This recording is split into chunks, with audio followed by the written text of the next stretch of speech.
ជំរាបសួរបងប្អូនទាំងអស់គ្នាថ្ងៃនេះគឺថាមកធ្វើម្ហូបបែបងាយៗសាមញ្ញបែបជនបទណាបងប្អូនចាគឺការធ្វើសម្លម្ជូរត្រកួនជាមួយនឹងត្រីឆ្លាំង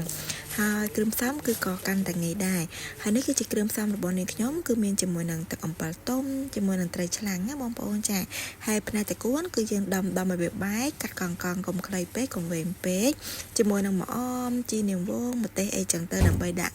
ឲ្យសម្លរបស់យើងគឺកាន់តែឈ្ងុយសម្រាប់ផ្នែកត្រីគឺយើងកាត់កង់ល្មមចេះទៅដើម្បីងាយស្រួលក្នុងការទទួលទាននៅពេលដែលម្ហូបឆ្អិនហើយនៅពេលដែលយើងរៀបចំរួចរាល់ហើយឥឡូវយើងចាប់ផ្ដើមទៅដាក់ដាំទឹកទាំងអស់គ្នានៅពេលដែលទឹករបស់យើងបានពុះយើងចាប់ផ្ដើមដាក់ជាមួយនឹងរំដេងជាមួយនឹងខ្ទឹមដំវាឲ្យបែកចឹងទៅដើម្បីកាត់បន្ថយភាពឆ្អាបហើយនេះគឺជាផ្នែកប្រហុករបស់យើងបើសិនជាបងប្អូនធ្វើលក្ខណៈសម្លម្ជូរត្រកួននេះបងប្អូនអត់សូវចូលចិត្តប្រហុកយើងបង់តិចបានហើយបើសិនបើបងប្អូនចូលចិត្តយើងបង់មកល្មមទៅតាមបរិមាណសម្លរបស់យើងចឹងទៅដល់យើងដួសទឹកក្តៅដែលយើងដាំពុះហ្នឹងយកមកជ្រុំជាមួយនឹង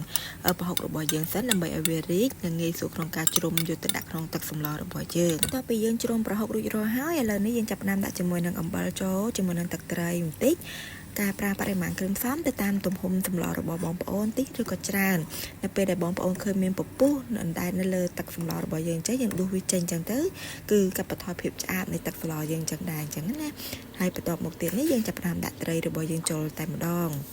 ហើយនៅពេលដែលយើងបងត្រីរបស់យើងចូលបន្តិចហើយវានឹងឡើងពពុះបែបនេះទៀតអញ្ចឹងបងប្អូនទាំងអស់គ្នានឹងបន្តដួសពពុះនេះចេញដើម្បីឲ្យទឹកសម្លរបស់យើងគឺកាន់តែថ្លាហើយនឹងអត់ឆ្អាបនៅពេលដែលយើងដួសពពុះហើយរួចរាល់នេះខ្ញុំចាប់ផ្ដើមដាក់គ្រឿងម្សៅរ៉ូឌីបន្តិចជាមួយនឹងស្ករសបន្តិចនៅក្នុងទឹកសម្លរបស់យើងដែរបងប្អូនចាហើយជាមួយនឹងប៊ីចេងផងដែរបើសិនជាបងប្អូនអត់ញ៉ាំប៊ីចេងយើងមិនបាច់ដាក់ប៊ីចេងក៏បានដែរបន្ទាប់មកទៀតនេះយើងចាប់ផ្ដើមជ្រុំជាមួយនឹងទឹកម្ជូររបស់យើងការប្រើទឹកម្ជូរយើងអាចប្រើជាមួយនឹងម្ជូរសណ្ដាន់ស្លឹកម្ជូរក៏បានស្លឹកម្ជូរម្កាក់អីក៏បានដែរទៅតាមការចូលចិត្តរបស់បងប្អូនតែសម្រាប់នេះខ្ញុំថ្ងៃនេះខ្ញុំប្រើជាមួយនឹងទឹកអំពិលទុំចាហើយការប្រើម្ជូរបងប្អូនចូលចិត្តជូរយើងដាក់រៀងច្រើនអត់សូវចូលចិត្តដាក់ល្មមបានហើយបន្ទាប់មកយើងបន្តរំងាស់វាបន្តិចទៀតចឹងទៅសម្លម្ជូររបស់យើងដាក់ម្ទេសមួយគ្រាប់ចឹងទៅមានជាតិហឹរតិចគឺកាន់តែឆ្ងាញ់ឥឡូវនេះឃើញថាត្រីរបស់យើងបានឆ្អិនល្អហើយយើងចាប់ផ្ដើមបង់ជាមួយនឹងត្រកួនរបស់យើងចូលតែម្ដងពីយើងបង់ត្រកួនរបស់យើងចូលក្នុងសម្លរបស់យើងហើយយើង